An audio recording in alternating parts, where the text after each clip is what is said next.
আগামী সপ্তাহে অনুষ্ঠিত হবে বাঙালিদের সবথেকে বড় উৎসব দুর্গাপুজো।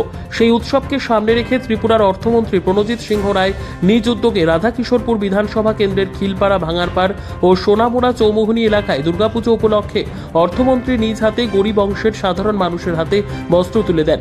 এদিন মন্ত্রী বক্তব্য রাখতে গিয়ে বলেন যে এক ভয়াবহ বন্যা কিছুদিন আগে তার তাণ্ডব লীলা চালিয়েছে গোটা রাধাকিশোরপুর বিধানসভা কেন্দ্র জুড়ে। এ বন্যার পরে সাধারণ মানুষ এখনো নিজেদেরকে এক জায়গায় প্রতিষ্ঠিত করতে পারেনি। তার মাঝে বড় উৎসব সামনে এসে হাজির হয়েছে। সুখ দুঃখ নিয়ে চলতে হবে এই জীবন। তাই এই বছর ছোট্ট একটি উপহার দিয়ে এই বছর সকলে মিলে যেন দীর্ঘ উৎসবে আনন্দ করা যায়, সেজন্য নিজ উদ্যোগে এই ধরনের বস্ত্র উপহার হিসেবে তুলে দেওয়া হচ্ছে। অর্থমন্ত্রীর এই ধরনের উদ্যোগকে সাধুবাদ জানান বিধানসভা এলাকার সমস্ত অংশের জনগণ। এখানে আজকের দিনে কোনো বলার ব্যাপার নেই।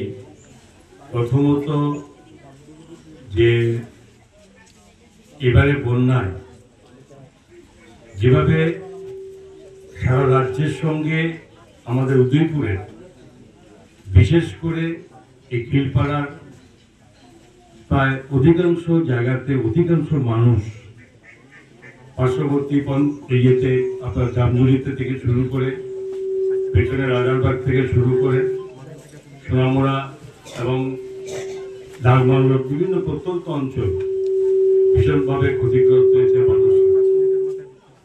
এই ক্ষতি অপূরণীয়। আমি বারবার দেখেছি এখানকার মানুষরা কিভাবে এই বন্যা এই আক্রান্ত হওয়ার পরে বিভিন্ন স্কুল বিভিন্ন জায়গাতে যেখানে যেখানে সম্ভব হয়েছে আপনার সকলকে আশ্রয় নিতে হয়েছে।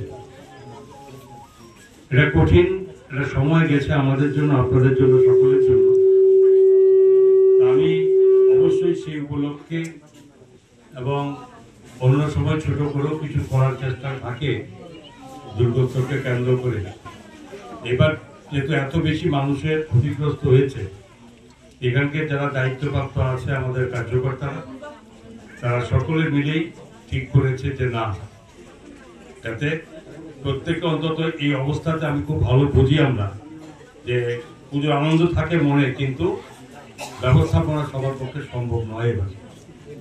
এবার তাই কিছুটা এইটা সংক্ষিপ্ত উপহারে বলতে পারি, আর কিছুটা আপনাদের সহযোগিতার হাত বাড়িয়ে দেওয়ার মতো এই ব্যবস্থাপনা করেছি যারা নাকি ক্ষতিগ্রস্ত হয়েছে তাদের তো বটেই, এবং সেই সঙ্গে এখানটা আরো কিছু যারা ক্ষতিগ্রস্ত হয়নি কিন্তু অনেক গরিব মানুষ আছে তাদেরকে উদ্দেশ্য করে আজকে এই ছোট্ট অনুষ্ঠানে এখানে